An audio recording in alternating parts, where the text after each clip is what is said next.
પરમ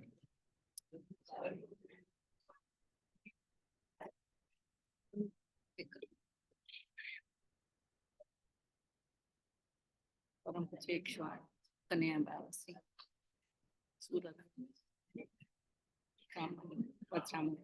પરમ થાય છે વૈષ્ણવ શિવલપાધીશ કી છે.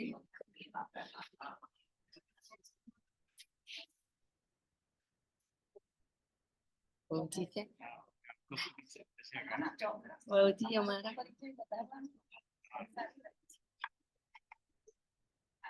अब આ કલ્પેશ છે આમાં જમાઈ મેં કો 4 છોકરીઓ છે ને બતાવી આ એક છોકરી તો આવી છે બીજી છોકરીઓ કઈ ગઈ આ મીતા હા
Mangalanam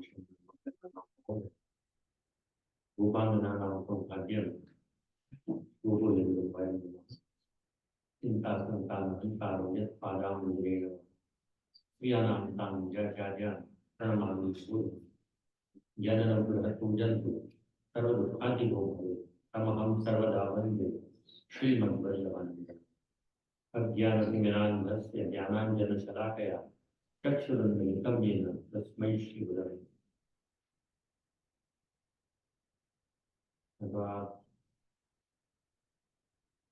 હમણાં મારા ઇન્ટ્રોડક્શનમાં મેં કહ્યું કે ફર્સ્ટ ટાઈમ જ છે કે હું યુએસ તમને બધાને મળવા આવ્યો છું અને એમાં પણ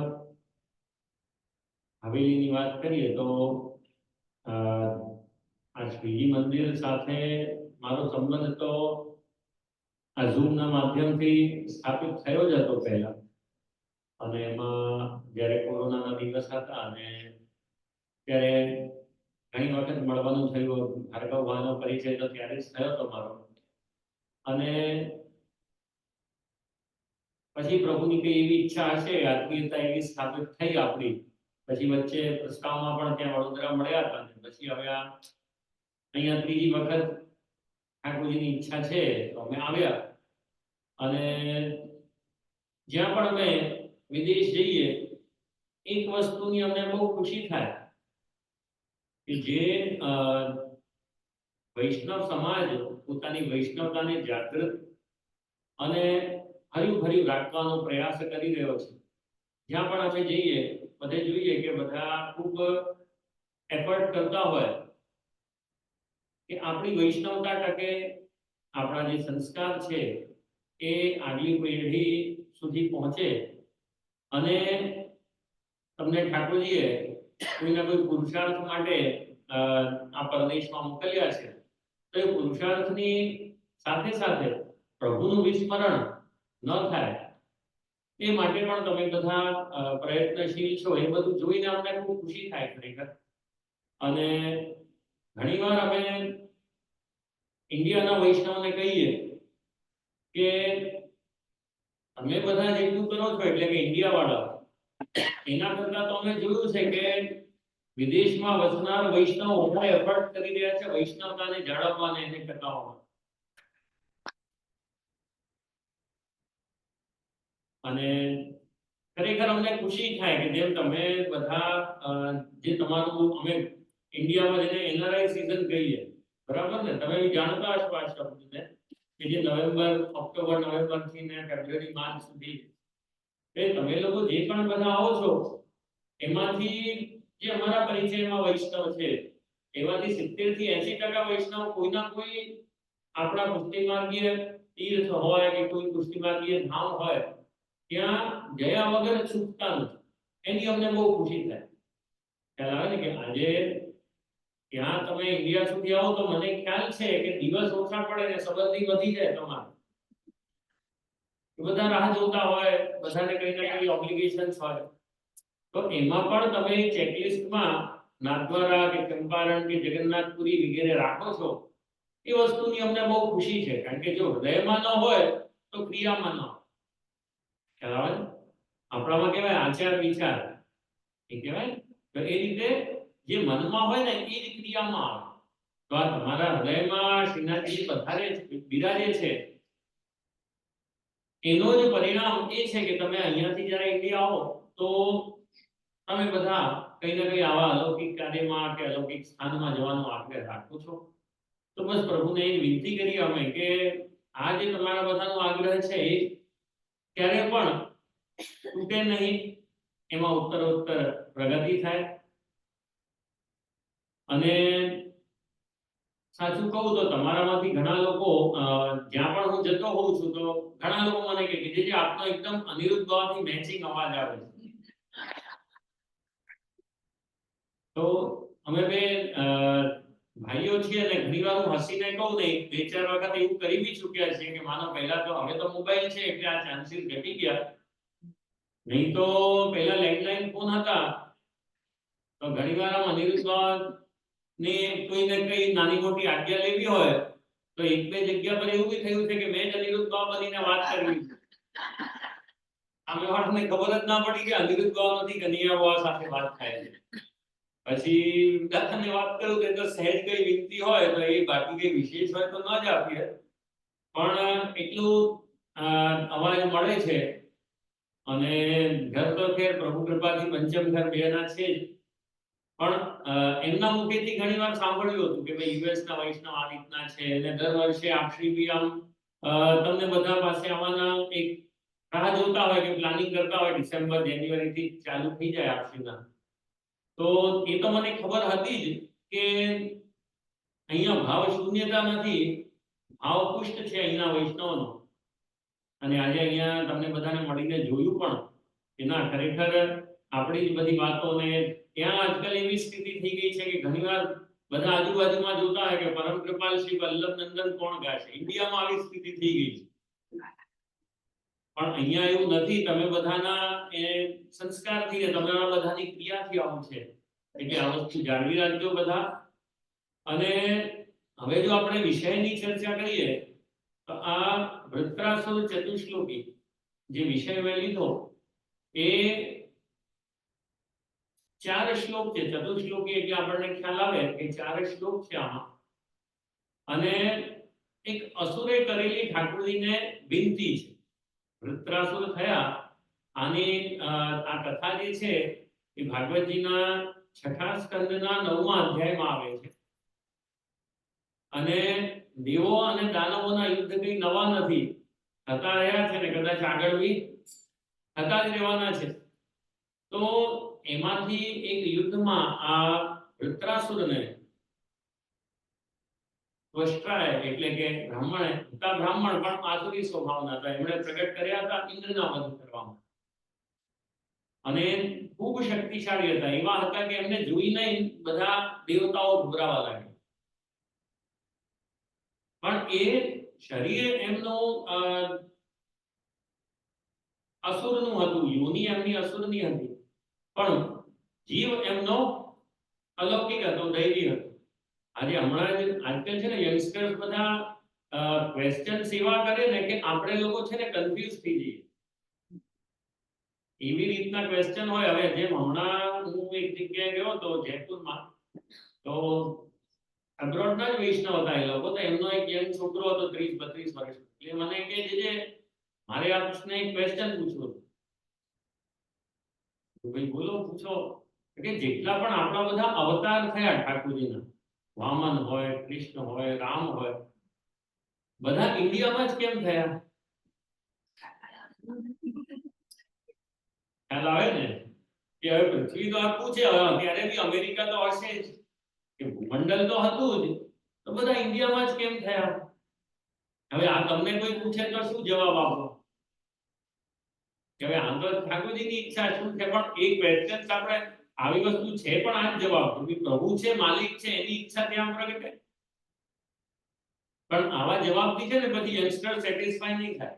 આપણે થોડું પેલું કહીએ ને કે એક સાદું ભોજન ને એક થોડું મસાલેદાર ભોજન, થોડો મસાલો રેડવો પડે આપણને. અને ખરેખર એવી વાત છે કે જે જ્યાંનો પોતાના જીવ વચ્ચે જ છે ને ઠાકોરજી પ્રગટ થયા. હવે બલિરાજા હતા તો એની માટે વામનજી ક્યાં પ્રગટ્યા બોલો? નીચે એ પાતાલ ને એ લોકમાં પધાર્યા. આજે નરસિંહ ભગવાન હતા એ બી પ્રહલાદ માટે નીચેના લોક સુધી પધાર્યા. તો મેં છોકરાને પછી સામો પ્રશ્ન કર્યો. મેં કીધું જીસસ ક્રાઇસ્ટ કેમ ભારતમાં નહીં પ્રગટ થયો? કે જે જ્ઞાનો છે, જેની માટે, જેની સાથે લીલા કરવી છે, એની માટે ઠાકોરજી એની વચ્ચે પ્રગટ થાય. તો જે ભારતના જે લોકો હતા ને એ ભાવના હતા કે ત્યાં રામચંદ્રજી પ્રગટ થાય અને કૃષ્ણ પ્રગટ થાય. પણ જો એ ભાવના હોત તો જીસસ ક્રાઇસ્ટ પ્રગટ થાય. ખ્યાલ આવે છે ને શું કહું? એટલે આ લોકોની બધાની ક્વેરીઝ આવી હોય. પછી એક છોકરો પૂછે કે અસુર અને રાક્ષસ આ બધા બરાબર છે, તો રાવણ અને વિભીષણ તો ભાઈ હતા, તો એક રાક્ષસ અને એક ધપ એવું કેમ થાય? ત્યારે મેં એને શું સમજાવ્યું? મેં કીધું જો આસુરી વૃત્તિ છે, આજે આમ જોવા જાવ તો ખબર છે ને તમને બધાને, રાવણ બ્રાહ્મણ હતા ને? રાવણ બ્રાહ્મણ હતા.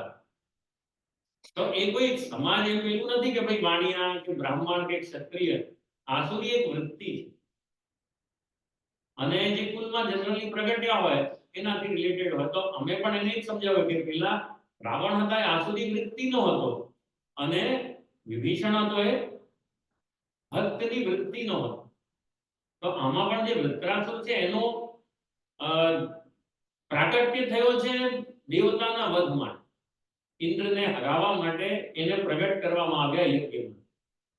તો એટલા માટે અસુર તો થયો, કારણ કે એ તો દેવતાઓથી જે લડે અસુર જ કહેવાય. દેવ અને દાનવ પરસ્પર સામસામા છે.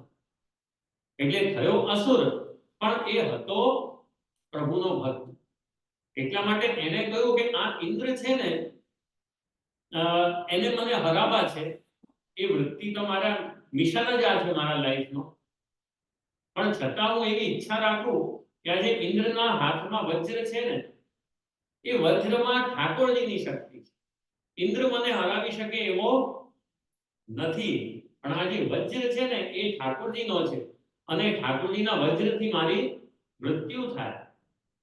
અને આ જે મારી દેહ છે જે એટલી શક્તિશાળી છે, એટલી બલવાન છે કે જેનાથી બધા દેવતાઓ ગભરાય છે, એ મારા માટે કામની નથી.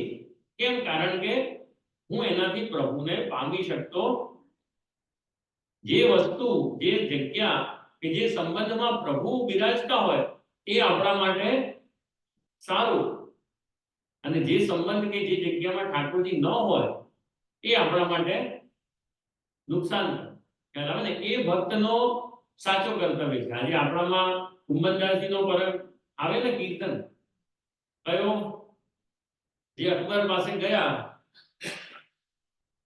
અકબરે સાંભળ્યું કે ભાઈ બહુ સુંદર કીર્તનિયા છે અને એને એમના કીર્તન જોયા અને કહ્યું કે આ કોણ કીર્તનિયા, આને કોણે રચ્યા છે? તો બધાએ કહ્યું કે ભાઈ કુંભદાસજી. તો અકબરે પાલકી મોકલાવી અને પાલકી મોકલાવીને કહ્યું કે એમને તમે અહીંયા લઈ આવો કે અકબર તમને બોલાવે છે. હવે કુંભદાસજી જ્યારે પાસે જ્યારે સૈનિકો પહોંચ્યા અને એમણે કહ્યું કે ભાઈ અકબર તમને બોલાવે છે, તો કુંભદાસજીએ શું જવાબ આપ્યો? હું અકબર પાસે આવીને શું કરીશ? મારે અકબર પાસે આવું જ નથી. કેમ? કારણ કે મને કોઈ આવશ્યકતા જ નથી. રાજા પાસે તો કોણ જાય? કે કોને કઈ આવશ્યકતા હોય, કઈ યાચક હોય, માંગવું હોય તો જાય. ક્યાં એને કોઈ દંડ કર્યો હોય? તો મેં અકબરનો કોઈ દંડ કર્યો નથી, મને કઈ જોઈતું નથી. તો તારા રાજાનું મોઢું જોઈને હું શું કરું? પછી પેલા સિપાહીઓએ કહ્યું કે ભાઈ આપ જે કહો છો બરાબર છે, પણ અમને તો અમારા હુકમનો ફરજ બજાવવી પડે, એટલે તમને તો અમારા ભેગા ચાલવું જ પડશે ને આ પાલકીમાં બેસી જાઓ. તો કુંભદાસજી શું કે ભાઈ પાલકી આજ દિન સુધી મેં જોઈ નથી, તો બેસીને શું કરીશ? કાલથી કોણ આવવાનું છે મને પાલકીમાં બેસાડો? એના કરતા ચાલવા દો. એ ચાલીને જ અકબર પાસે ગયા અને અકબર સામે જ્યારે વાર્તાલાપ થયો ને અકબરે એમને કહ્યું કે કંઈક તમે મને કીર્તન સુંદર સંભળાવો. તો એમણે શું ગાયું? એમણે કીર્તન ગાયો કે સંતન કો કહા સીકરી સો કામ, आवत जात कन्हैया टूटी, बिसर गयो हरिनाम, जाको मुख देखत दुख उपजत, ताको करनो कर्यो प्रणाम. પણ કુમનદાસ પ્રભુ લાલ ગિરધર બિન ભૂલે પીન્યો જામ એવું કઈ આવે છે. એમાં કુમનદાસજી આ જ ગાયું કે ભાઈ જે અકબર જેનાથી મને કોઈ કામ નથી એવા અકબરની પાસે મને આજે આવવું પડ્યું છે. સંતન કો કહા સીકરી સો કામ. સીકરી એટલે જ્યાં અકબર રહેતો. અને બેસ્ટ વસ્તુ શું કીધી કે આવત જાત કન્હૈયા ટૂટી. હું તો ચાલીને આવ્યો તો કોઈ ફાયદો તો થયો નહીં મારો, ઉલટું મારે ચંપલ તૂટી ગઈ મારી. ખ્યાલ આવે? કારણ કે હું ચાલીને આવ્યો, આટલો પરિશ્રમ કર્યો તો એક જોડી ચંપલ હતી એ પણ તૂટી ગઈ અને ઠાકોરજીનું નામ પણ ભૂલી ગયો. કારણ કે અહીંયા આવતા આવતા તને યાદ કરવા પડ્યા કે ભાઈ ક્યાં જઈએ છે? તો કે બાદશાહ પાસે. તો પછી જ્યારે આ કીર્તન ગાયું તો અકબરે એમને પાછા મોકલી દીધા કે ભાઈ આ કુંભદાસજી તો ક્યાં બરાબર છે કે શ્રીનાથજીની સેવામાં. તો આ રીતે આ જે વૃત્રાસુર છે ને એનું બી એક થયું કે મારે જન્મ તો થઈ ગયો છે અસુરમાં, બહુ શક્તિશાળી છું, બધું છે, પણ આ શરીર મારા માટે નકામું છે. કેમ? કારણ કે આનાથી હું પ્રભુની ભક્તિ કરી શકું નહીં. એટલે આપણે પણ એક જ વસ્તુ યાદ રાખવાની કે જે પણ ઠાકોરજીથી સમીપ લઈ જનારી વાતો છે એને આપણે પકડવા. ખ્યાલ આવે? આજે ગુસાઈજીને એક વ્યક્તિએ પૂછ્યું કે ભાઈ સારી બુદ્ધિ કોને કહેવાય અને ખરાબ બુદ્ધિ કોને? તો ગુસાઈજીએ સીધો ઉત્તર આપ્યો કે ઠાકોરજીની સમીપ લઈ જાય એ સારી બુદ્ધિ અને ઠાકોરજીથી દૂર લઈ જાય એ ખોટી બુદ્ધિ. આજે તમે પણ અહીંયા આવો અને જે રીતે તમે બધા આજે અમારી સાથે જોડાયા, તો તમે કઈ રીતે જોડાયા છો? આજે તમારામાંથી મને લાગે છે 95% એવા છે કે જેણે મને જોયા નથી. 95% તમારામાંથી એવા છે કે જેણે મેં જોયા નથી. સીધી વાત છે તો પરસ્પરની વાત છે. છતાં આપણે કયા સંબંધમાં જોડાયા છીએ? તમે શું ભાવ રાખો કે ના વલ્લભ બાળક પધારે છે ને અમે શું વિચાર રાખો કે ભાઈ આ કોણ છે? આજે દરેક વૈષ્ણવમાં આજે તમે જેમ બધા વલ્લભ કુલમાં વલ્લભનો ભાવ કરો એમ અમે બધા વૈષ્ણવમાં શું વિચાર કરીએ? દામોદરદાસજી હરસાની જે પહેલા વૈષ્ણવ થઈ ગયા ને, અમે નાના હતા ને ત્યારે જ અમારા વડીલોએ અમને શીખવાડ્યું કે દરેક વૈષ્ણવમાં એ વિચાર રાખવાનો કે ભાઈ આ તો કોણ છે? ભાઈ આપણા દમલા છે, દમલાજી છે, દામોદરદાસજી છે, બધા જે તમે છો ને એમના સૂચક છો. આજે અમે કોણ છીએ? આજે ભૂમંડળ પર 250 થી 300 વલ્લભ કુલ બિરાજે, બધામાં તમે શું ભાવ રાખો કે ભાઈ વલ્લભ સ્વરૂપ જ છે. તો એ જ રીતે અમે પણ એક ભાવ રાખીએ કે ભાઈ કોણ છે? કે આમાં દામોદરદાસજી છે. એ વિચાર કરશો તો તમારા અંદર જે પણ પેલો ત્રાજવો છે ને, નહીં તો જનરલી આપણા મનમાં એક ત્રાજવો હોય બધાના પાસે જે દેખાતો નથી, અને એ ત્રાજવો નીકળશે અને પછી તમે ત્રાજવામાં મૂકશો કે ભાઈ આ વલ્લભ કુલ છે તો એમનું શું જ્ઞાન છે, એમની સ્ટાઇલ ઓફ શું કે વચનામૃત કેવું છે, એ બધું મૂકતા જશો. અને જો એ બધામાં પડશો તો તમને શું થશે ખબર છે? તમે નજીક બી આવી શકો ને તમે દૂર પણ જઈ શકો.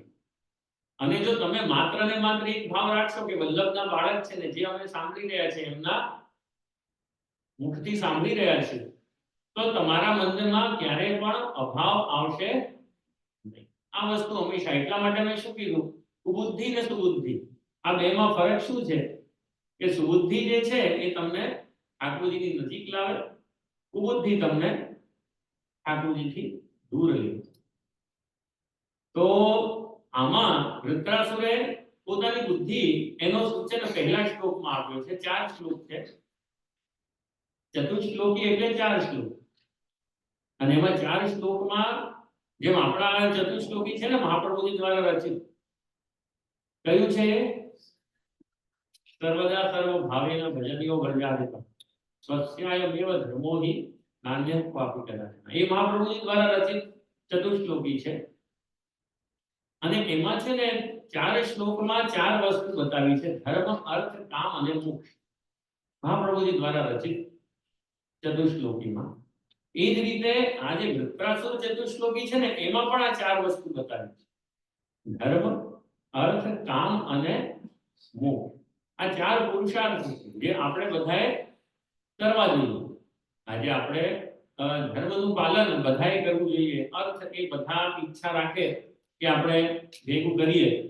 કામ બધાના અંદર હોય, ઈચ્છાઓ કે ભાઈ મારી આ ઈચ્છા પૂરી થાય, આ ઈચ્છા પૂરી થાય. અને ઈચ્છા પૂરી થાય તો સંતોષ થાય. હવે આજે તમને ભૂખ લાગી, એક નોર્મલ વસ્તુ છે, તે ભોજનની કામના. કામ એટલે ખાલી અમુક વૃત્તિઓ નથી, કામ એટલે ઈચ્છા. તો જ્યારે તમે ભોજન મળે તમને તો કેમ તૃપ્તિ મળે? હા, હવે કંઈક પેટ ભરાયું. આજે હમણાં અમે આવ્યા ફ્લાઇટમાં, 2 દિવસ સુધી થેપલા જ ખાધા. કરો શું? એ તો સારું છે કે એલાઉ કરે છે. હવે નહીં તો અમને તો એક ટેન્શન હતી કે કાઢી દેશે તો શું થશે. પણ થેપલા ખાધા પછી ત્યાં વૈષ્ણવના ઘરે આવે એટલે મેં વહુજીને પેલા જ કીધું, મેં કીધું કે એવું બનાવજો કે હવે એવું લાગે કે ભોજન કર્યા. તો એ પણ કામ છે, ભોજનની કામના. અને પછી જ્યારે બનાવ્યું ને, રોટલી, દાળ, ભાત બધું લીધું અમે, સખરી ને બધું, ત્યારે એમ તૃપ્તિ થઈ કે હા હવે લાગ્યું. એને કહેવાય મોક્ષ. ખ્યાલ આવે? Simple language. ધર્મ એટલે કરવા જેવું કાર્ય. અર્થ એટલે કંઈ પણ તમે કરો એનાથી પ્રાપ્ત થતી પૂંજી. એનાથી કોઈ પૂંજી હોય તો તમારી ઈચ્છા પૂરી થાય, અને ઈચ્છા પૂરી થાય તો તમને સંતોષ મળે. આ 4 પ્રોસેસ છે. એટલે આજે 4 શ્લોક છે, ધર્મ, અર્થ, કામ, મોક્ષ. મહાપ્રભુજી જે સમજાવે આ જ વસ્તુઓ અહીંયા વૃત્રાસુર આપણને કહી રહ્યો છે કે જો હવે તો આ વસ્તુ છે કે ભાઈ હવે હું લડાઈ કરવા જવાનો છું, પણ જીવનમાં કરવા જેવું શું? તો એમાં પહેલા શ્લોકમાં એ કહે છે કે અહમ હરે તવ પાદૈક મૂલ. અહમ હરે તવ પાદૈક મૂલ દાસાનુદાસ ભૂતાસ્મિ ભૂય મનઃ સ્મરેતા અસુપતેર ગુણાનામ રણિક વાત કર્મ કરો તુકાય.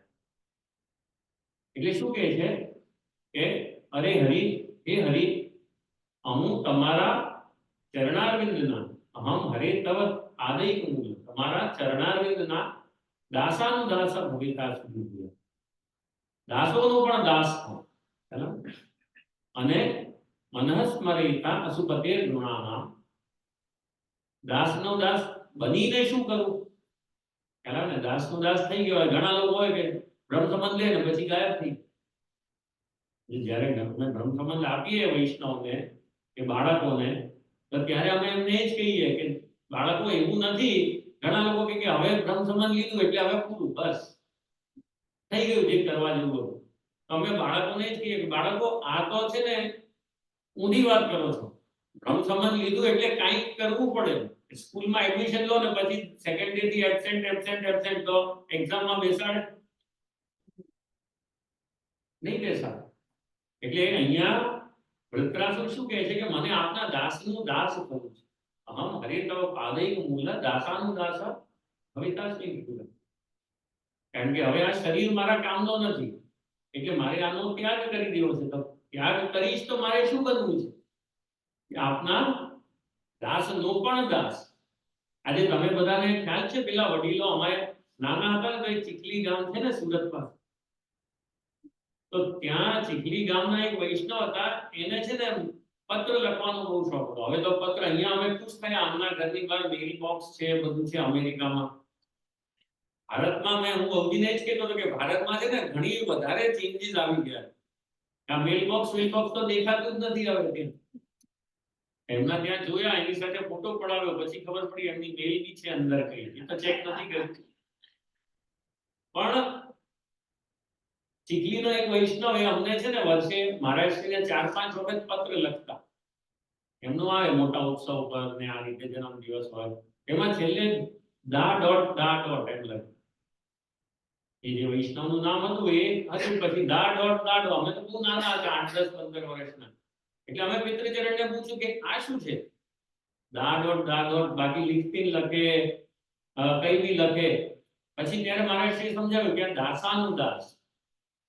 અને તમે બધા પણ આ વિરુદ્ધ વાપરો છો ને, જે અમે દાસાનું દાસ. તો અહીંયા વૃત્રાસુર પણ એવું કહે છે કે દાસાનું દાસ ભવિતાસ્મિ, કે મારે કોણ થવું છે? આપના દાસાનું દાસ. તો હવે છે ને આમ ખરેખર આ વિચારણી એવી છે, આજે બધાને છે ને આમ વલ્લભના દાસ થવામાં આનંદ આવે, પણ દાસાનું દાસ થવું છે ને આમ કઠિન છે. ખ્યાલ આવે ને? કે આજે હું તમને કહું કે બધાને સત્સંગ વગેરે કરવો હોય તો બધાને વક્તા બનવાનો શોખ કે શ્રોતા બનવાનો? આમ બધાને ખુશી થાય કે શ્રોતા બનીએ, પણ બધાને જો મોટા થવું હોય તો શું બને? બધા કે આજે કોઈને કઈ કરવું હોય કે ભાઈ મોટા થવું છે તો કે વક્તા બને. કેમ? કારણ કે વચ્ચે અમે તો વલ્લભના દાસ છીએ. વચ્ચે અમારા એક વૈષ્ણવ હતા, એમની એવી ટેવ કે કોઈ પણ વૈષ્ણવ અમારા પાસે આવે ને તો એમની પરવાનગી લઈને આવવાનું. અમને તો ખબર ના હોય, કારણ કે અમે તો અમારા અંદર ઉપર હોઈએ. પણ પછી એ વૈષ્ણવ હતા, એને પૂછો કે જેને મળવા જવાય કે નહીં, અને એ હા પાડે તો જાઓ. એટલે પછી 2-4 વખત એવું થયું કે વૈષ્ણવ આવે નહીં, હું ઉપર રાહ જોતો હોઉં, વાત થઈ ગઈ હોય ફોન પર. પછી પેલા વૈષ્ણવ ઉપર આવે તો મેં કીધું ઊંધું થયું આજે, જેમ આજે તમે બધાને મારી રાહ જોવી પડી, પણ કારણ એ હતું કે ભાઈ ટ્રાફિક અને અહીંની જ્યોગ્રાફી અમને ખબર નથી. પ્રભુ કરશે તો કાલે આટલું મોડું નહીં થાય. પણ એ વાત થઈ ગઈ હતી ને, અમે એમની રાહ જોઈએ ઉપર ને એ વૈષ્ણવ આવ્યા નહીં. પછી મેં એમને પૂછ્યું કેમ તમે આવ્યા નહીં? તો કે પેલા વૈષ્ણવે ના પાડી હતી કે હું કહું ત્યારે ઉપર. મેં નીચે બેઠા હતા. મેં કીધું ભાઈ આવું નહીં ચાલે. પછી મેં પેલા ભાઈને કીધું કે કેમ તમે આવું કરો છો? પછી મેં ભાઈને ધીમે ધીમે વચ્ચેથી કાઢ્યા. ભાઈ કોઈ પૂછે તો કોણ કે અમે તો વલ્લભના દાસ, અને તમે બધા કોણ? પણ હું સાચું કહું ને તો દાસ કરતા છે ને દાસાનું દાસમાં આનંદ વધારે છે. હવે આજે વૃત્રાસુરની જ આપણે વાત કરીએ છીએ, અને વૃત્રાસુરની આ વિનંતી છે કે પ્રભુ આ વખતે મને દેહ મળે ને તો આપના દાસત્વ નથી જોતો, પણ આપના દાસાનું દાસત્વ જોઈએ. એનું કારણ શું હતું ખબર છે? કે વૃત્રાસુર અસુર કઈ રીતે બન્યો એની પણ એક વાર્તા છે. કે વૃત્રાસુર જે હતો એ ચિત્રકેતુ નામનો રાજા હતો. અને શિવજીનો બહુ મોટો ભક્ત. અને એક વખત એવું થયું કે શિવજી નો સેવક, શિવજીનો દાસ, એટલે એણે શું કર્યું, એક દિવસ શિવજીના ત્યાં કક્ષમાં ગયો, ત્યાં શિવજી અને પાર્વતીજી સાથે બિરાજતા. શિવજી પાર્વતીજી સાથે બિરાજીને આનંદ, જેને આપણે આજે આજની ભાષામાં કહીએ તો કેઝ્યુઅલી બિરાજી રહ્યા હતા બેઓ. એમને જોઈને, એમના દર્શન કરીને આ ચિત્રકેતુના હૃદયમાં અભાવ ઉત્પન્ન થયો. કે અરે આ તો શિવજી છે, પ્રભુ છે, વૈરાગી છે, અને આ રીતે પાર્વતીજી સાથે વાતો કરે છે. એના મનમાં એવો ભાવ ઉત્પન્ન થયો. એને કઈ કહ્યું નથી, પણ જોયું, અને એની દૃષ્ટિ જોઈને શિવજી અને પાર્વતીજી ઓળખી ગયા. એટલે પાર્વતીજી એને શ્રાપ આપ્યો કે તમે અસુર છો, તમારી વૃત્તિ બગડી ગઈ છે, તમને પ્રભુમાં દોષ દેખાય છે, શિવજીમાં દોષ દેખાયો કે શિવજી આ રીતે કઈ રીતે બિરાજે, તો તમને પ્રભુમાં દોષ દેખાય છે એટલે તમે અસુર થાવ. હતા તો ઠાકોરજીના ભક્ત, પણ જન્મ લેવું પડ્યું અસુર યોનિમાં, એટલે થયા વૃત્રાસુર. એટલે આ વખતે વૃત્રાસુર શું વિચારે, ભાઈ દાસત્વમાં તો વાંધો છે, ત્યાં તો આપણે વાંધો પડી ગયો, આ વખતે દાસ થવું નથી, આપણે કોણ થવું છે, દાસાનું. એટલા માટે તમને બધાને પણ હું એ જ કહીશ કે દાસાનું દાસા ભવિતાસુ. તમને બધાને પણ એ જ ઈચ્છા હોવી જોઈએ કે આપણે પણ દાસાનું દાસ થઈએ. પણ અમે બધાને એ જ કહીએ કે આપણે બધા છે ને એટલા સુરક્ષિત છીએ કે આપણા જે ગુરુ છે ને શ્રી વલ્લભ, એટલા સમર્થ છે કે તમને છે ને કઈ ચિંતા કરવી જ નથી પડતી. આજે ગીતાજીના છેલ્લા શ્લોકમાં જ્યારે સૌથી એન્ડ થાય ત્યારે ઠાકોરજીએ શું કહ્યું અર્જુનને, સર્વ ધર્માન પરિત્યજ્ય મામ એકમ શરણમ વ્રજ અહમ ત્વા સર્વ પાપેભ્યો મોક્ષયિષ્યામિ મા શુચિ. શું કહ્યું કે બધું મૂકી અને મારા ચરણારવિંદમાં સમર્પિત થઈ જાવ, હું બધું કરી લઈશ. આ ગીતાજીનો એન્ડ. અને પુષ્ટિ માર્ગનો સ્ટાર્ટિંગ ક્યાંથી છે? પુષ્ટિ માર્ગી વૈષ્ણવ ક્યારે કહેવડાવતો બતાવો, કઈ દીક્ષા પછી કહેવડાવો? એટલે બ્રહ્મ સંબંધ લીધું ત્યારે આપણે વૈષ્ણવ થયા. ત્યારે તમે શું કહો છો, પ્રભુ બધું આપનું છે, કહો છો કે નહીં? દાસોહમ, બધું આપનું છે, આપને અમે બધા સમર્પિત કરીએ છીએ. અહીંયા ગીતાજીમાં જે એન્ડ થાય છે ને, ઠાકોરજી કે આવું કરવું જોઈએ, એ મહાપ્રભુજી તમને પુષ્ટિ માર્ગના સ્ટાર્ટિંગમાં જ કરાવી દે છે કે બધું મૂકીને ઠાકોરજીના થઈ જાઓ. તમારી શુદ્ધિ હોય કે અશુદ્ધિ, ઠાકોરજી આપોઆપ તમને સાચવી લે. તો અહીંયા પણ એ છે કે વૃત્રાસુર ઈચ્છા રાખે છે કે મારે દાસાનું દાસ થવું છે. અને મહાપ્રભુજી કોણ છે? મહાપ્રભુજી તમને શું કહે છે ખબર છે? ઇતિ શ્રી કૃષ્ણ દાસસ્ય વલ્લભસ્ય હિતમ ભજ. એવું આવે છે. મહાપ્રભુજી પોતાને કોણ કહે છે કે હું કોણ છું? ઇતિ શ્રી કૃષ્ણ દાસસ્ય વલ્લભસ્ય હિતમ ભજ. હું કોણ છું કે કૃષ્ણનો દાસ. અને તમે કોના સેવક? વલ્લભના. બરાબર કહું છું ને? આજે તમે કોણ કહેવાઓ કે કયા વૈષ્ણવ? કે વલ્લભીય વૈષ્ણવ. તો તમે કોણ થયા? દાસાનું દાસ. એટલે ઠાકોરજી નારાજ થાય તો કોના પર થાય? દાસ પર નારાજ થાય, પણ દાસાનું દાસ તો. એટલે બ્રહ્મ સંબંધ તમે લીધો અને વલ્લભની શરણ સ્વીકારીને એ તમે બીજું કઈ નથી કર્યું, અલૌકિક ઇન્સ્યોરન્સ કર્યો છે પોતાનો. અહીંયા તો વિદેશમાં તો કદાચ ઇન્ડિયા કરતા ઘણા બધા વધારે ઇન્સ્યોરન્સ હશે, પણ આ જે અલૌકિક ઇન્સ્યોરન્સ છે ને, તમને જ્ઞાન પણ નથી કે વલ્લભે તમને કેટલું સરસ ઇન્સ્યોરન્સ આપ્યું. એટલા ઇન્શ્યોર્ડ કરી દીધા છે તમને, કારણ કે તમારી ભૂલ પણ થાય તો તમને આ ચિત્રકેતુ વાળું કામ થવાનું કેમ કરે? કારણ કે તમે જે ચિત્રકેતુ એટલે કે વૃત્રાસુર માંગી રહ્યો છે દાસાનું દાસત્વ, તે શ્રી વલ્લભે પુષ્ટિ માર્ગની દીક્ષા તમને લેતાની સાથે જ પ્રદાન કરી. એટલા માટે તો પેલા ભીલની સાથે થયું. આજે ભીલનો પ્રસંગ આવે આપણા ત્યાં, એક વખત ચાચે હરિવંશજી એ જંગલમાં પધારતા હતા. પહેલા તો એવું હતું તો જંગલમાં ખોવાયા અને ત્યાં એક ભીલની એમને રસ્તો બહાર કાઢવાનો બતાવ્યો અને ત્યાં પછી ભીલનીએ ચાચાજીને પાસે દીક્ષા લીધી. કારણ કે ગુસાઈજીની આજ્ઞા હતી કે કંઠી આપી શકો અને ઠાકોરજી પધરાવ્યા.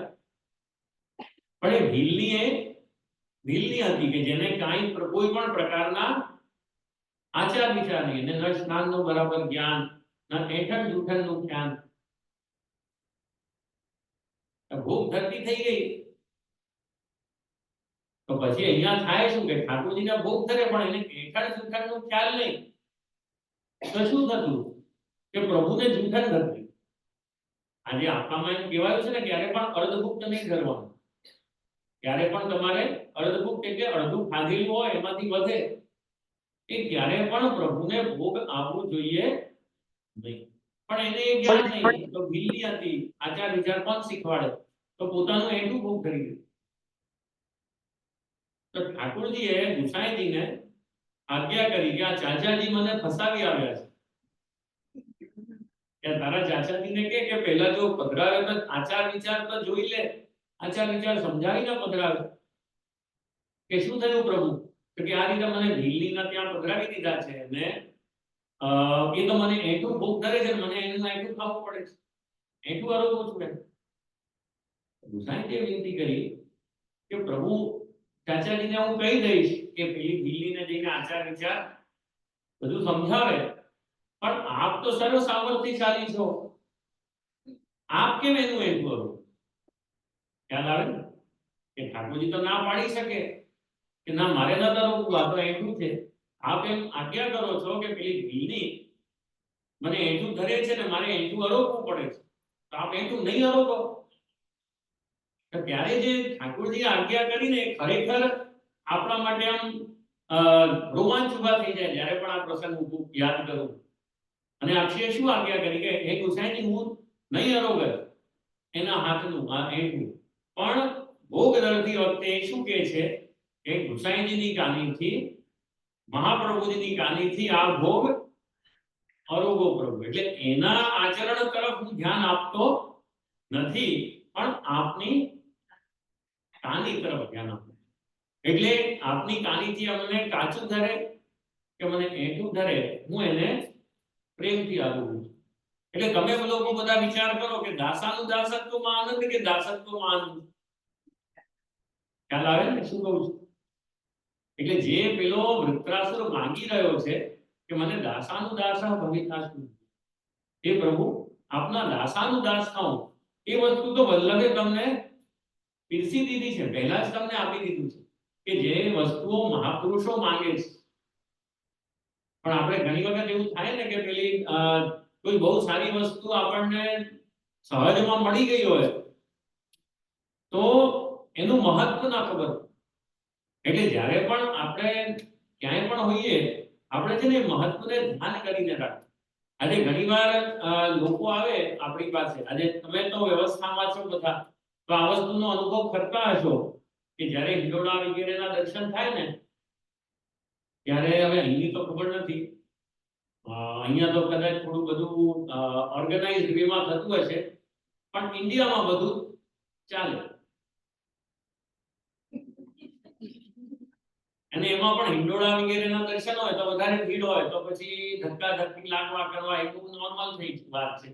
તો મેં એક વખત હિંડોળા બોલાવતા હતા, એટલે અમારી સામે જ આમ કઠેડો તો આટલો જ દૂર હોય તો ત્યાં પેલી WWF ની ફાઇટ ચાલી, વ્યવસ્થાપકમાં અને દર્શનાર્થીમાં. કારણ કે એમાં શું થાય કે જે અમુક રૂટીનના વૈષ્ણવ હતા ને એ જગ્યા નહીં છોડે સેન્ટર, છોડી દેવી જોઈએ. પણ નથી છોડતા કે અમે તો સેવક, અમે કેમ, અમે તો આ સજાવટ જ અમે કરી છે તો અમે તો દર્શન કરીએ. એટલે પેલા ઊભા હતા ત્યાં, એને તો કઈ કહેવાય નહીં. તો જે બીજો વ્યક્તિ હતો નવો, એ વ્યક્તિને એમ કે તું પાછળથી ચાલ્યો જાતો, પેલો કે મારે આગળથી દર્શન કરવા હતા, આ બહેનોને ખસેડો. બહેનો ખસે નહીં તો બધા કોની હિંમત થી બહેનોને કહી. એટલે વ્યવસ્થાપક કે ના ના હું એમ નહીં, તમે જાઓ પાછળથી. એ વાતમાં ગરમાગરમી થઈ ગઈ, અને ગરમાગરમી એટલી થઈ ગઈ કે પેલા વ્યક્તિએ એમ સુધી કહી દીધું કે તું બહાર આવ, હું તને જોઈ લઉં. અમે ઇન્ડોલા જ લાવીએ છીએ, હવે પ્રભુમાં ધ્યાન આપીએ કે બરાબર. પછી તો થયું તે થયું. પછી પેલો જતા જતા પેલા ભાઈ શું કહી ગયા કે આજ દિન પછી મારે આ હવેલીમાં આવવું જ નથી, દર્શન કરવા આવવું જ નથી. હવે વિચારવાની વાત એ, ત્યારે મને બીજું કઈ નહીં, પેલા વ્યવસ્થાપકને તો ચાલો મેં સમજાવી દીધું, પેલા જે રોજવાળા સેવક છે એમને સમજાવી દીધું. પણ મને એક વસ્તુ ત્યારે સ્ટ્રાઇક શું થઈ કે જે વ્યક્તિ દર્શન કરવા આવ્યો હતો એ કોની માટે આવ્યો હતો? વ્યવસ્થાના દર્શન કરવા આવ્યો હતો કે પેલા સેવકોના કે વ્યવસ્થાપકના કે ઠાકોરજીના? ઠાકોરજીના દર્શન કરવા આવ્યો હતો. અને ધક્કાધક્કી થઈ કોની સાથે? વ્યવસ્થાપક સાથે. અને દૂર થયો કોનાથી? ઠાકોરજીએ બહાર આવીને ધક્કો માર્યો હોય ને એને તો કલ્યાણ જ થઈ જશે. પણ ઠાકોરજી એને ધક્કો માર્યો નથી, તમે એને કઈ બોલ્યા નથી. અને દૂર કોનાથી થાય છે? પુષ્ટિ માર્ગ સંપ્રદાય. એટલે આ જે આપણા અંદરની વૃત્તિ છે ને એ ખરેખર આપણને નડે કે આપણે કરવા જઈએ ધર્મ અને એનાથી દૂર થઈ જઈએ. એટલે આપણે ખાલી જ જોવાનું કે આપણે જ્યારે પુષ્ટિ માર્ગમાં આચરણ કરીએ તો આચરણ કરતા કરતા આસુરી વૃત્તિ તરફ નથી થઈ જતા ને. એટલે દાસત્વ ને આ દાસાનું દાસત્વમાં આ ફરક. દાસાનું દાસત્વ હોય તો ભાઈ આપણાથી તો શું બની શકે? દીનતા હોય, ક્યાંય પણ વિચાર આવી જાય કે ભાઈ આપણાથી શું થશે, ઠાકોરજીના દર્શન આપવા છે ત્યારે આપશું. પણ આ વસ્તુ હંમેશા યાદ રાખવાની કે દાસાનું દાસત્વ માંગીએ અને પછી દાસાનું દાસત્વ મળી ગયું તમને, પછી શું કરવું? ત્યારે આ વૃત્રાસુર કહે છે મનસ્મરિતા અતુપતે ગુણાહ ગણિત વાત કર્મ કરો તું. એવું નહીં કે આપણે દાસાનું દાસ બની ગયા પછી ટેન્શન ફ્રી કે હવે તો બધું પતી ગયું. નહીં, એના દાસાનું દાસત્વ મળે પછી મને શું કરવું છે? ગણિત વાત કર્મ કરો તું કાર્ય મનસ્મરિતા અતુપતે ગુણાહ. મનમાં હું શું કરું? ઠાકોરજીના ગુણોનું ગાન કરું. મનસ્મરિતા અશુપતે ગુણાહ, એનું સ્મરણ કરું. પછી ગણિત વાત કર્મ કરો તું ગાય, મુખથી એમનું નામ લો અને કાયાથી એમની સેવા કરો. આ ત્રણ વસ્તુ માંગી છે. તમને બધાને બધું મળે છે કે નથી મળતું? સત્સંગ થાય, પ્રભુના ગુણગાન કાનમાં પડે, આપણે વલ્લભના નોડપદ બોલીએ તો કીર્તન ભક્તિ થાય, અને કઈ નાની મોટી જે બી આપણને સેવા મળે એ કરીએ તો કર્મ થાય. જે વસ્તુ પેલા મહાપુરુષો માંગી રહ્યા છે એ વસ્તુ તમને સીધે સીધી મળે છે. ખ્યાલ આવે? તો આપણા કરવા જેવું શું? આજે વૈષ્ણવે કરવા જેવું શું? તો પહેલા તો એ વસ્તુ કે દાસાનું દાસત્વ એટલે અહંકાર છોડજો. આપણે કહ્યું ને વૈષ્ણવ તરીકે આપણું કર્તવ્ય શું, ધર્મ શું? પહેલી વસ્તુ અહંકાર છૂટે, બીજું મનથી, વાણીથી અને શરીરથી, એનાથી તમારે ભગવત સેવા કરવી છે. ખ્યાલ આવે? આ વસ્તુ આ પહેલા શ્લોકમાં વૃત્રાસુર માંગે છે ને એ વસ્તુ તમને મળેલી છે. તો આજે ઘણા લોકો એવા હોય કે જ્યારે સેવા કરતા હોય ને તો અમને આવીને કે જે ચિત્ત લાગતું નથી, સેવામાં ચિત્ત લાગતું નથી. અને ઘણા લોકો એવા બી હોય કે જે મારે તો 15 મિનિટમાં સેવા થઈ જાય. મેં કીધું ભાઈ તમને કઈ કોઈ પેલું કોમ્પિટિશનમાં જવું છે કે સેવા 15 મિનિટમાં થઈ જાય? તો કે ના, જે અમારું વર્ષોનો નિયમ છે કરવાનું છે એટલે કરવાનું. પણ કરવાનું છે એ કરવાની વાત જ નથી. મેં કીધું તમે ચરણ સ્પર્શ કરો ત્યારે શું વિચાર કરો? એટલે બેન શાંત થઈ ગયા. કેમ? કારણ કે જે ચરણ સ્પર્શ કરવાના હોય રોજ સેવા કરીએ તો 15 મિનિટમાં જો તમે સેવા કરશો તો પછી આ જ થવાનું. એટલે આવા જીવ આવે ને છતાં અમે શાંત રહીએ. બોલો હવે આમાં ક્યારેક ક્યારેક મગજ ખસે કે ન ખસે? અને જો એવામાં અમે નારાજ થઈ જઈએ તો વૈષ્ણવ શું કે વલ્લભના બાળકો બહુ ગુસ્સે થાય, પણ તમે શું કરો છો એ તો હવે આવું આવીને અમને કહો. એક વૈષ્ણવ અમારી પાસે આવ્યા ને પછી આવીને મને શું કહે કે જે મારે આપનાથી વિનંતી કરવી છે. કીધું શું વિનંતી કરવી છે? કે જે આજકાલ છે ને મારે થોડી પૈસાની તંગી છે, એટલે મારી એવી વિનંતી છે કે હમણાં હું 1 વાટકી દૂધ ઠાકોરજીને ધરું છું, આપ આજ્ઞા કરો તો અડધી વાટકી કરીએ.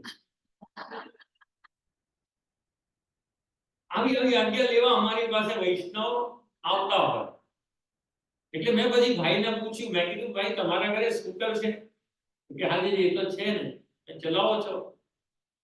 ચલાવું છું. મેં કીધું પેટ્રોલ ઓછું ખર્ચો, દૂધમાં જ કેમ તમને ખર્ચો લાગે છે? એનું કારણ શું છે કે જે પ્રભુની સેવા કરે છે ને એનું મહત્વ, એનો ઇમ્પોર્ટન્સ ને જ્યારે પણ તમે બધા સેવા કરો તો ચિત્ત કેમ સેવામાંથી ભાગી જાય? કારણ કે આ મનઃ સ્મરેતા અસુપતે ગુણાના. અસુપતિ, અસુપતિ એટલે જે હૃદયમાં બોલાય. અસુ એટલે હૃદયમાં. હવે સેવા તમે કરો છો અને એક તરફ તમને એમ ઈચ્છા થાય કે જેટલું છે ને બધું વાળી દઉં. ઘણીવાર થાય કે ન થાય તમને કે ઠાકોરજીના બહુ સુંદર શૃંગાર હોય, અહીંયા પણ તમે આવીને દર્શન કરો અને એવું થાય કે પ્રભુ બધું વાળી દઉં આપના ઉપર. ત્યારે પ્રભુ કોણ છે? તમારા અસુપતિ, એટલે હૃદયમાં પ્રભુ બિરાજે છે.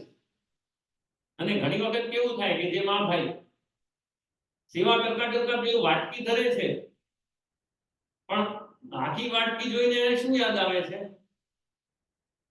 પૈસો વધારે ખર્ચાય છે. ખ્યાલ આવે ને? તો પછી મનમાં શું રહ્યું? ઠાકોરજી કે પૈસો? ખ્યાલ આવે છે ને શું કહું?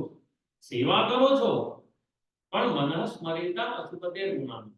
જે વસ્તુ જે તમારા હૃદયમાં છે ને એને અસુપતિ કહેવાય. તો સૌથી પહેલી વસ્તુ કે પ્રભુને પોતાના હૃદયના રાજા બનો. આજે આપણે બધા બધું કરીએ અને પેલો જે વ્યક્તિ હતો જેને ધક્કો લાગ્યો એના મનમાં ઠાકોરજી હોત ને તો એને ધક્કો નહીં લાગે.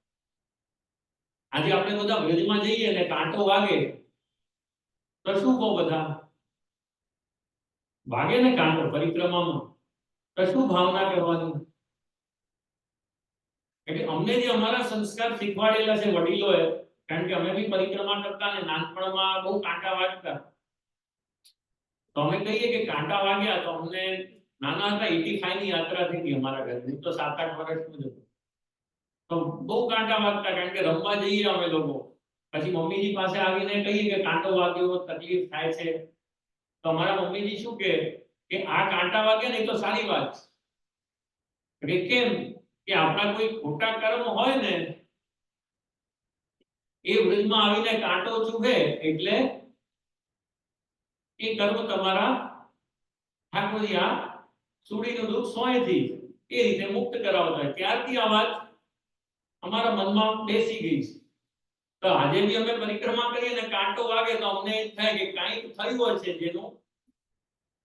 તો પેલા જે વ્યક્તિ હોય હતા જેને ધક્કા લાગી રહ્યા હતા ઠાકોરજી સન્મુખ, કદાચ તમને બી લાગે નાથદ્વારામાં બધે, હવે ખબર નહીં વ્યવસ્થા ચેન્જ થઈ છે, તો ધક્કો લાગે ત્યારે શું કરવાનું? ઠાકોરજીની સમીપ જવાનું કે ઠાકોરજીથી દૂર જવાનું? તો સમીપ કઈ રીતે જશો? કે ઠાકોરજીને પશુપતિ બનાવો. પોતાના હૃદયમાં ઠાકોરજીને સ્થિર કરશો તો તમે ઠાકોરજીની સમીપ. અને પોતાના હૃદયમાં ઠાકોરજીને નહીં રાખશો તો તમે ઠાકોરજીથી, ખ્યાલ આવે છે ને શું કહું? તો અહીંયા જો પેલા વ્યક્તિના હૃદયમાં ઠાકોરજી હોત, અરે પ્રભુ મારા જ કોઈ કઠોર કર્મ છે જેના કારણે હું આપની સમીપ નથી આવી શકતો, તો એ ઠાકોરજીની પાસે પહોંચી જાય, પણ એના વિચારમાં ઠાકોરજી તો આવ્યા નહીં, દર્શન કર્યા નહીં, ધક્કામાં ખાતા ખાતા જ દર્શન કરી લે. બેનો તો નાના હોય, લાંબી હાઈટ કરીને દર્શન કરી લે. અને પેલા વ્યવસ્થાપક સાથે બાંધવાની શું જરૂર હતી, લડાઈ કરવાની શું જરૂર હતી? એનો મતલબ શું કે એનું મન ઠાકોરજીમાં નથી. એટલા માટે અહીંયા સૌથી પહેલું કહે છે કે મને આપના દાસાનું દાસત્વ તો હોય, પણ મનસ્મરેતા અશુપતે, મનમાં કોણ હોય? મારા ઠાકોર. ત્યારે કુંભનદાસજીને લઈને ગુસાઈજી ગુજરાત તરફ પધારવા નીકળ્યા. કેમ? કારણ કે કુંભનદાસજીના ઘરમાં બહુ જ પૈસાની કમી. અને કુંભનદાસજીના ઘરમાં તો એટલી પૈસાની કમી હતી કે અરીસો નહોતો એમના ઘરમાં. બરાબર ને? આજે જે પેલો પ્રસંગ આવે કે ગાય આરસી પી ગઈ और आसन खा गई, એ પ્રસંગ આવે એટલે એમના પાસે એવું બી નહીં, ઘાસ તો આસન પાથરતા અને પાણી થી તિલક કરતા અરીસો. તો એ કુંભનદાસજીના ઘરમાં પાણી પૈસાની એટલી ખેંચ. એ કુંભનદાસજીને લઈને ગુસાઈજીને એકવાર ઈચ્છા થઈ કે ભાઈ આટલી કમી છે એમના પૈસાની, તો એમને આપણે લઈને ગુજરાત જઈએ, ત્યાં એમની કઈ થોડી સેવકી આવક ઊભી થઈ જાય તો એમને ઘર ચાલે. એટલે કુંભનદાસજીને ગુસાઈજીએ કહ્યું કે તમે મારી સાથે ચાલો. ના તો પાડી શકે નહીં ગુસાઈજી. કુંભનદાસજી કે નથી જવું. પછી જ્યારે આખરી જતીપુરાથી 20 થી 30 કિલોમીટર પહોંચ્યા, ત્યાં પહેલી વખત મુકામ થયો. રાતનો મુકામ થયો. ભાઈ આજની જેમ તો હતું નહીં કે 24 કલાકમાં અમેરિકા આવી જઈએ. ગુજરાત જતા ઘણા દિવસો લાગતા. તો 30 કિલોમીટરના અંદાજિત અંતરે રોકાતા હતા. તો 30 કિલોમીટર ચાલીને રોકાયા અને બધા પોતપોતાનું કામ કરે. અને કુંભનદાસજી શું કરી રહ્યા હતા? કુંભનદાસજીની દૃષ્ટિ માત્ર ને માત્ર શ્રીનાથજીના મંદિર પર. શ્રીનાથજીનો જે મંદિર જે રસ્તે આવ્યા એ જ રસ્તે એમનું ધ્યાન, અને એ જ તરફ દૃષ્ટિ કરીને ન ખાવાનું ગમે ન પીવાનું ગમે. અને રાત પડી ગઈ ત્યારે એમણે કીર્તન રચ્યું. કયો કીર્તન ગાયો? કિતે દિન વેજ ગયે બિન દિન. એ કીર્તન છે. એમાં કુંભનદાસજીએ ગાયું કે હે શ્રીનાથજી, હે ગોવર્ધનનાથજી, આપના દર્શન કર્યાને તો કેટલો સમય વીતી ગયો, કેટલો સમય એવો થઈ ગયો કે અમને આપના દર્શન નથી થયા, સેવા નથી મળી. ને સવારે નીકળ્યા હતા ને આ સાંજની વાત. ખ્યાલ આવે ને શું કહું? તો જો આટલા બધા દિવસો નીકળ્યા હોત તો વાત હતી, પણ સવારથી સાંજ થઈ છે અને ગુસાઈજી એના જ આપણે લૌકિક દૃષ્ટિએ કહીએ તો એના ભલા માટે થઈ જતા હતા કે થોડી આવક ઊભી થાય તો ઘરનો ખર્ચો નીકળે. પણ કુંભનદાસજીના મનમાં કોણ હતું? શ્રીનાથજી ઠાકોર. એટલે એમને તો પૈસા એની જગ્યાએ ઠાકોરજીને આપવા છે તો આપશે, પણ ઠાકોરજી છૂટ્યા એનો દુઃખ હતો.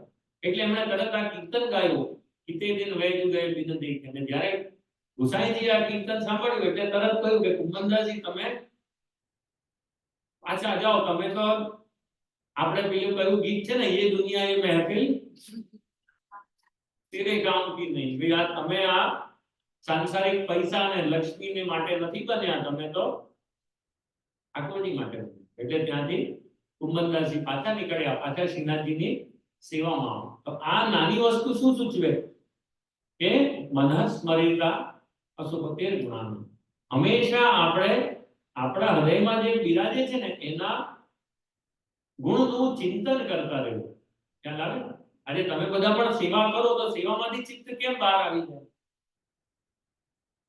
સેવા કરો, કોઈ પણ નાની મોટી સેવા કરો. હવે ફૂલગરની સેવા કરો ને એમાં ચિત્ત હોય કે ભાઈ આ તો એક બ્રજભક્ત છે. આજે અમને બહુ બધા પર્ટિક્યુલર હોય કે આમ તમે બધા ફૂલગરની માળા સિદ્ધ કરીને મોકલો અને એમાં ફૂલ ધરતામાં જો એક ફૂલ નીચે પડી ગયું હોય તો અમે કઈ એવું નહીં કે આમ ચાલો માથે ચડાવીને બાજુમાં ત્યાં નીલ મંદિરમાં પધરાવી દેવાનું, એવી અમને આજ્ઞા છે. એવું નહીં કે સીધું બહાર. કેમ? કારણ કે તો એક જીવ છે.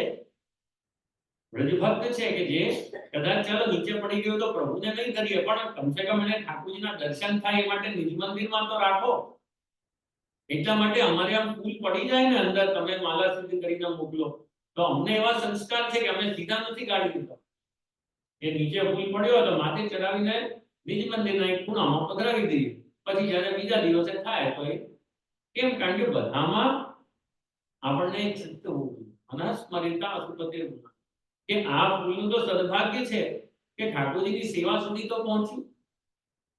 તો એ રીતે તમે લોકો બધા સેવા કરો ત્યારે એમ મનમાં વિચાર આવે. ઘણી વખત હું વૈષ્ણવને કહું કે તમે ચરણ સ્પર્શ કરો તો શું વિચાર કરો?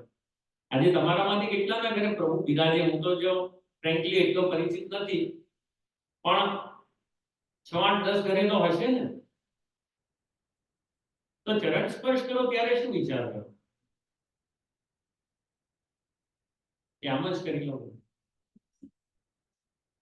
એટલે વાત કરું છું હું.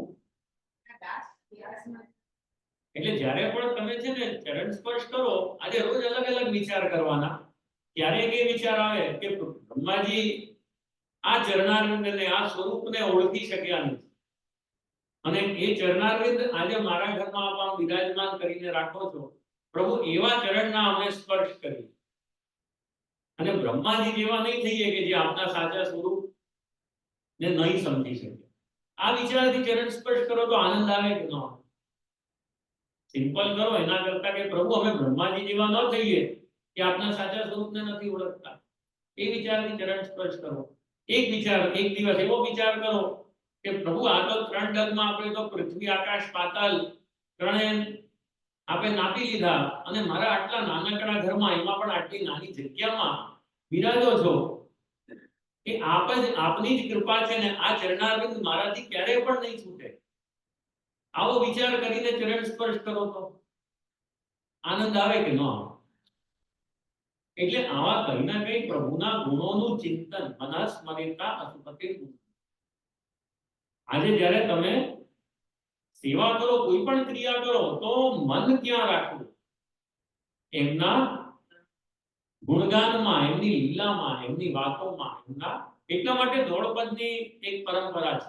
આજે બધા એમ, ઘણા લોકો અમને પૂછે કે આટલું આટલું ગાગા કરીને શું મળે? ઠાકોરજીને મનથી સ્મરણ કરો. એ પણ મનથી સ્મરણ ક્યારે થશે? જ્યારે આટલું ગાગા કરીને પ્રભુને હૃદયમાં પધરાવ્યા છે તો થશે ને. એટલા માટે તમે લોકો જે બધા ધોળપદ ને બધા ગાઓ ને, ઘણા લોકો જ્ઞાની આવે ને અમારી પાસે, તો એને થાય કે થોડું વધારે જ્ઞાન આપવું. ઘણી વખત ઈચ્છા થઈ જાય બાળકોને. ઘણા કે આટલા આટલા યમુનાજીના પાઠ શું કરો? એક જ પાઠ કરો ને, યમુનાજી તો 1 વખતમાં સાંભળશે કે 100 વખતમાં સાંભળશે. પણ તમે આટલા પાઠ કરો છો એ યમુનાજી તમારા હૃદયમાં રમી જાય. ખ્યાલ આવે?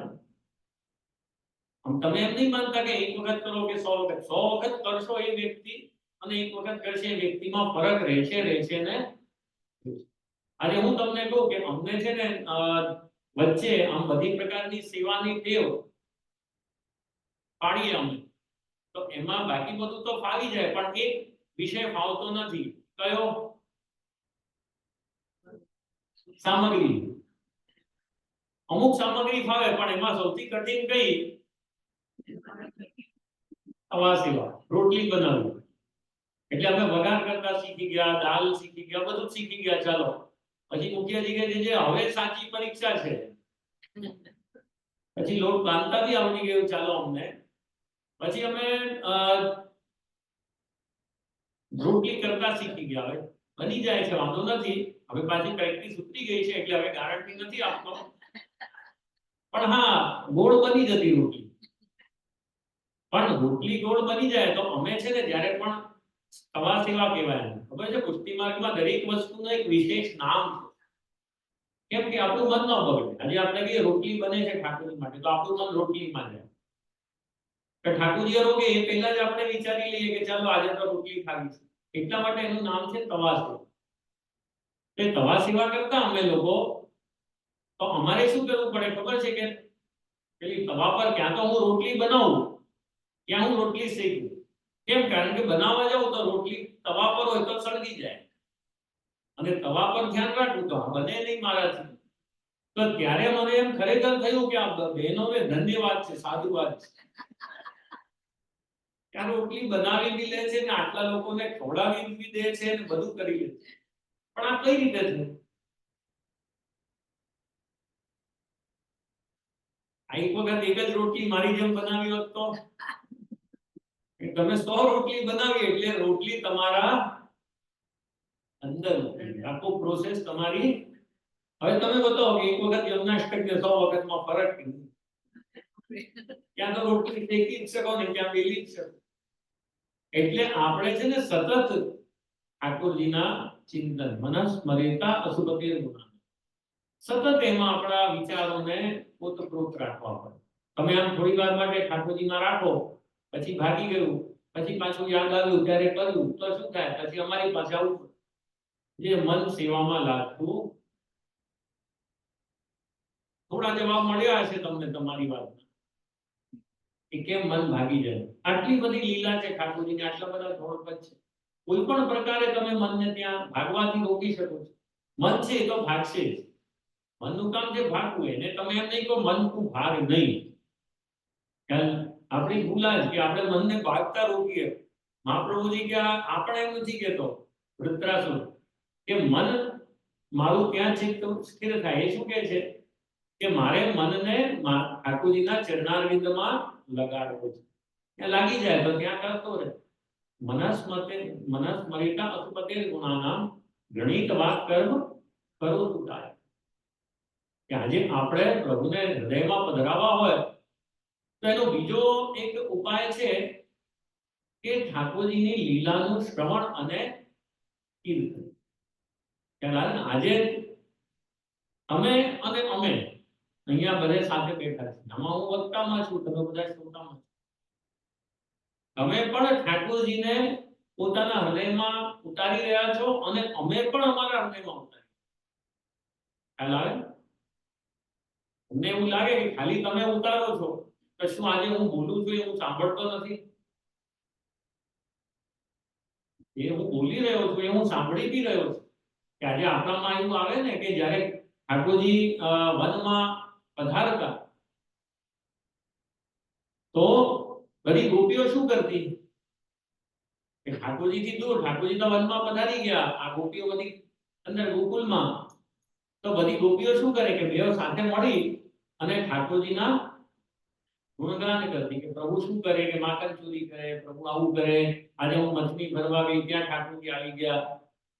એ શું છે? પ્રભુના ગુણગાન.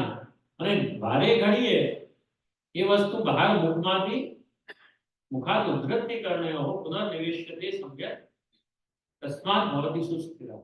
સુબોધિનીજીનો એક શ્લોક છે કે ઠાકોરજી, આપણે પેલું ઠાકોરજીનું નામ સતત લઈએ ને તો સતત લો તો તમારા મુખમાંથી નીકળે અને કાનને સંભળાય એટલે આ આખી સાયકલ, ખ્યાલ આવે ને, સાયકલ બની જાય. મુખથી નીકળે અને કાનમાંથી પાછા પ્રવેશ. એટલે ત્યારે ઠાકોરજી સ્થિર થાય છે તમારા હૃદયમાં. તો આપણામાં અહીંયા આ અસુપતિ જે વૃત્રાસુર છે એ શું માંગે છે કે હે પ્રભુ, આપના ગુણોનું હું શ્રવણ કરું, એનું કીર્તન કરું. એનાથી શું થશે કે આપના જે છે એ બધું મારા હૃદયમાં જઈને સ્થિર થઈ જશે. આજે એક શ્રવણ કરવું છે એટલે કઈ રીતે શ્રવણ કરવું છે કે જે આપણે હૃદયમાં ઉતારવાની તૈયારી રાખી. હંમેશા યાદ રાખજો, જ્યારે પણ આપણે શ્રવણ કરીએ તો મનમાં એક ભાવના હોય કે આનાથી મારું કઈ થવાનું છે. આજે પેલા બે પોપટની વાર્તા છે ને, 1 રૂપિયા ને લાખ રૂપિયા વાળો પોપટ તો કે પુતલાની વાર્તા છે. હા, પોપટની નહીં, પોપટની બીજી છે.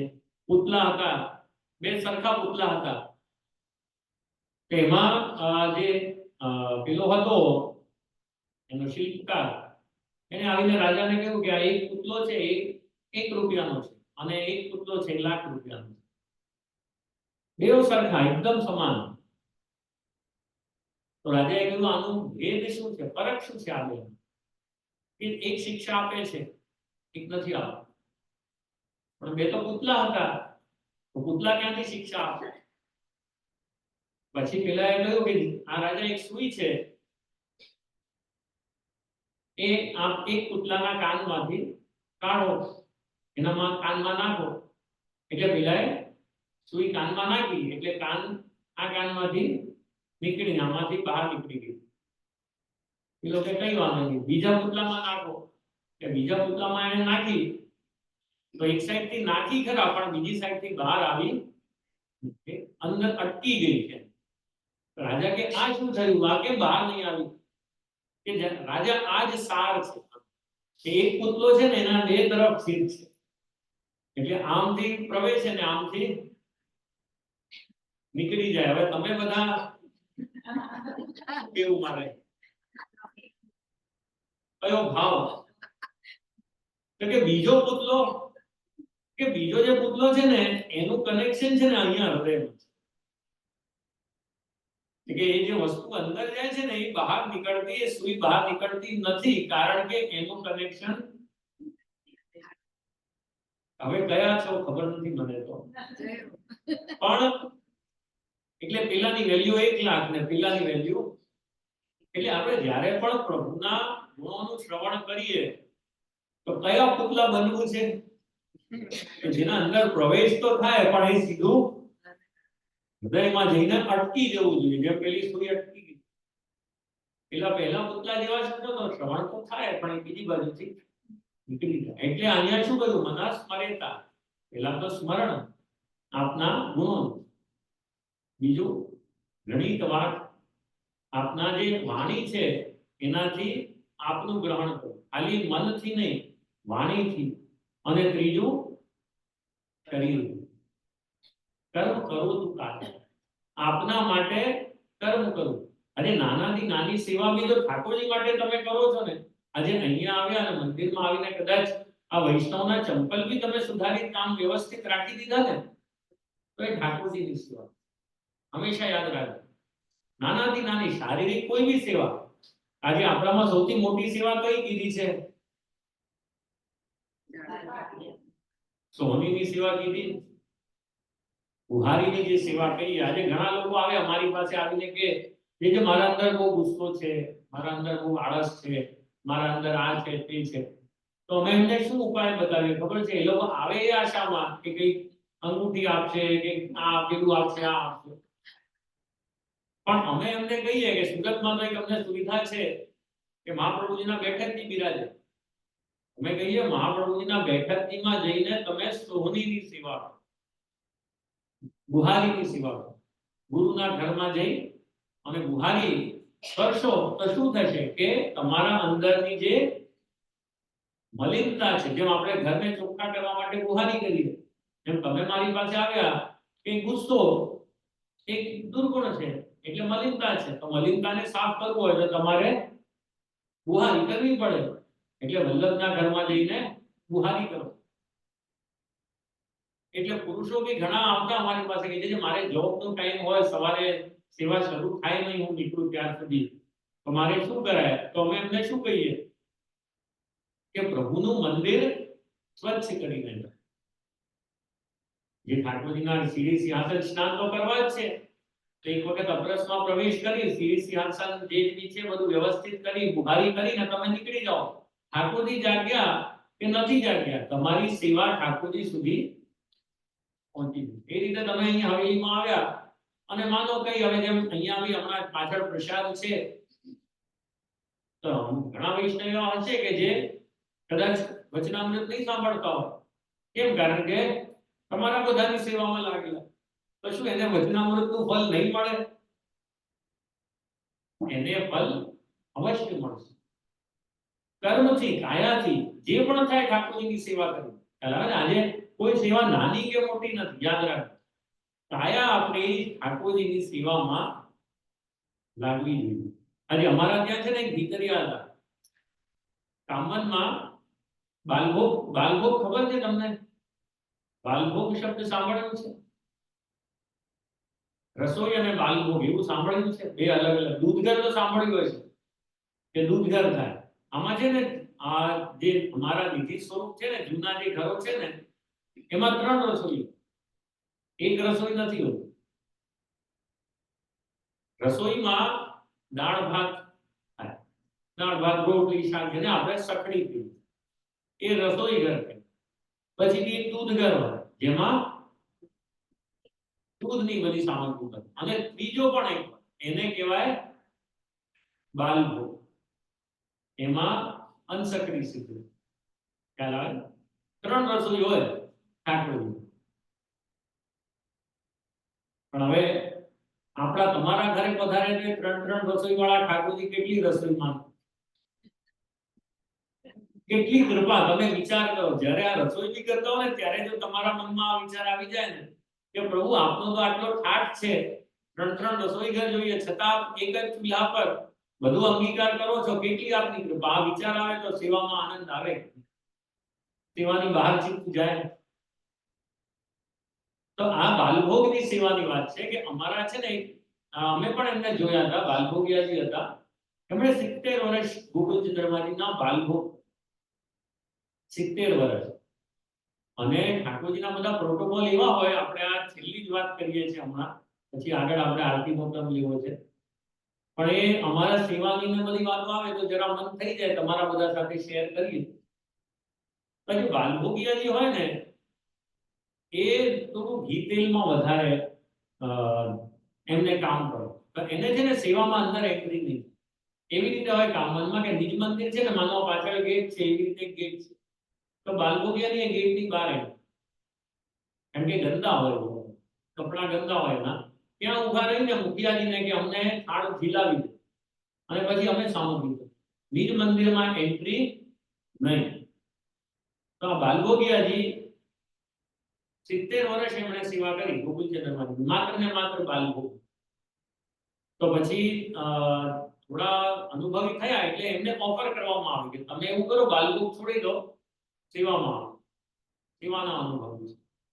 તો એને ના પાડી કે નહીં, મારે તો બાલભોગ જ કરવું છે. બધા કહે ઠાકોરજીના શૃંગાર મળશે, મુખિયાની થશો. કે એ કરીને શું મળશે? હમણાં જે મને મળે છે ને, હવે શું કરતા એ સામગ્રી. તો પેલા કીધું ભાઈ શું વાત કરે છે, ક્યાં શૃંગાર ને ક્યાં સામગ્રી? કે જો ભાઈ સીધી વાત કરું ને, તમે બધા તો બધા સેવા વાળા કોણ કે શૃંગાર વાળા, કે ભાઈ શૃંગાર ક્યાં થાય કે ઠાકોરજીના શ્રીઅંગની ઉપર, એટલે ઠાકોરજીના શ્રીઅંગની બહાર. અને હું જે સિદ્ધ કરું છું સામગ્રી એ ઠાકોરજીના શ્રીઅંગની. વિચાર કરો તમે કે તમારા તો પાછળ બાલભોગ શબ્દ જ કેમ? કારણ કે જે વસ્તુ બાલકને ગમે ને એ બનાવો. આજે મઠડી મોનથાળ ગમે કે ના ગમે તમારા બાળકોને, નાના બાળકો હોય તો શું કે બા તમે જાઓ છો ને મંદિરે, મારા માટે મોનથાળ લેતા આવજો, કે નહીં કે? કેમ? કારણ કે બાળકને શું ગમે? તો પેલા બાલભોગિયાજી શું કે ઠાકોરજીની પાછળ તમે ભાગો ને ઠાકોરજી મારી પાછળ બાળભોગમાં વધારે આરોગવા માટે ને, ઈ છોડીને તારા સેવામાં શું આવું? તું કર, હું તો આજ કરીશ. 70 વર્ષ સુધી એમણે બાલભોગની સેવા કરી અને રોજ આજ ભાવથી કરે. 70 વર્ષ. બોલો તમે વિચાર કરો કે નાની સેવા ને મોટી સેવા શું હોય? સેવા એ સેવા. એટલે કોઈ પણ સેવા કરો, સ્વામીની પણ સેવા કરો ને, એ મોટી જ હોય. આજે અમે પણ સેવામાં પ્રવેશ્યા ત્યાં કામનમાં, તો પહેલા અમને મંદિર વસ્ત્ર કરાવ્યું. મંદિર વસ્ત્ર એટલે પોછો મરાવ્યો. પહેલા અહીંથી શરૂઆત કરશો તો શૃંગાર મળશે, શૃંગારથી શરૂઆત કરશો તો આ નહીં આવડશે. એટલે અમે કેટલા દિવસ તો ઠાકોરજીના મંદિર વસ્ત્ર કર્યા, ત્યારે જઈને સેવા આપી ઠાકોર. એટલે અહીંયા વૃત્રાસુર બીજું કંઈ નથી કહેતો, એ જ કહે છે કે પ્રભુ મને એવી દેહ આપો કે જેનાથી હું દાસાનું દાસત્વ મળે. મારું એવું મન બનાવો કે જેમાં પ્રભુના ચરણારવિંદમાં મારું ચિત્ત રહે. એવી શરીર આપો કે આ યુદ્ધ કરું છું, લડું છું, એની જગ્યાએ હું પ્રભુના ગુણગાન મારા મુખમાંથી. અને આ શરીર કે જેમાં આટલી તાકાત છે, પણ શું કામ? ઠાકોરજીની સેવામાં નથી, આ તો યુદ્ધ ભૂમિમાં લડી રહ્યો છું. એવો શરીર આપો કે જેનાથી હું ભગવત સેવા કરું. તો મારો એ સાચો ધર્મ છે. મારા માટે કર્તવ્ય શું છે? આ બધું મારું કર્તવ્ય નથી, લડવું કરવું. એઝ અ સેવક, એઝ અ ભક્ત મારો એ જ કર્તવ્ય છે. આપના દાસાનું દાસ થાઉં, મનથી આપનું સ્મરણ કરું, મુખથી આપના ગુણગાન ગાઉં, શરીરથી આપની સેવા કરું. હવે તમે બધા વિચારો આ બધું તમને મળે છે કે નહીં? દાસાનું દાસ થઈ ગયા વલ્લભની કહાનીથી, એમની કહાનીથી જ સેવા પણ મળે છે, બધું મળે. એટલે જે મોટા મોટા લોકો માંગે છે એ તો તમને કેઝ્યુઅલી મળી ગયું છે. એટલે જે વસ્તુ મળી છે એને તમે સમજજો, એને તમે હૃદયમાં સંજોઈને રાખજો. અને હું જે કહું છું લાસ્ટમાં કે આપણો એ જ ધર્મ છે કે વૈષ્ણવ થયા છે તો બને એટલી પ્રભુની સેવા કરીએ, એમના ગુણગાન કરીએ, એમનું લીલાનું સ્મરણ ચિંતન કરીએ. તો આ આપણો સાચો ધર્મ છે. એ ખાલી એની વાત નથી, વૃત્રાસુરે આ ધર્મ નથી બતાવ્યો, પણ આપણા બધા માટે પણ આ જ ધર્મ છે. તો આજે આપણે આ પહેલા શ્લોકનું અવલોકન કર્યું, જેમાં આપણે આ બધી બાબતો જોઈ છે. હવે તમે લોકો પણ ઘરે જાઓ તો આ વસ્તુનું જરૂર ચિંતન કરજો કે મન બહાર જાય છે કે હું એને અલાઉ કરું છું બહાર.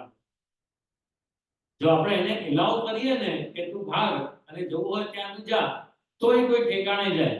પણ આપણે એને બાંધી રાખીએ પ્રભુના ચરણારવિંદમાં તો એ બહાર જઈ શકતો નથી.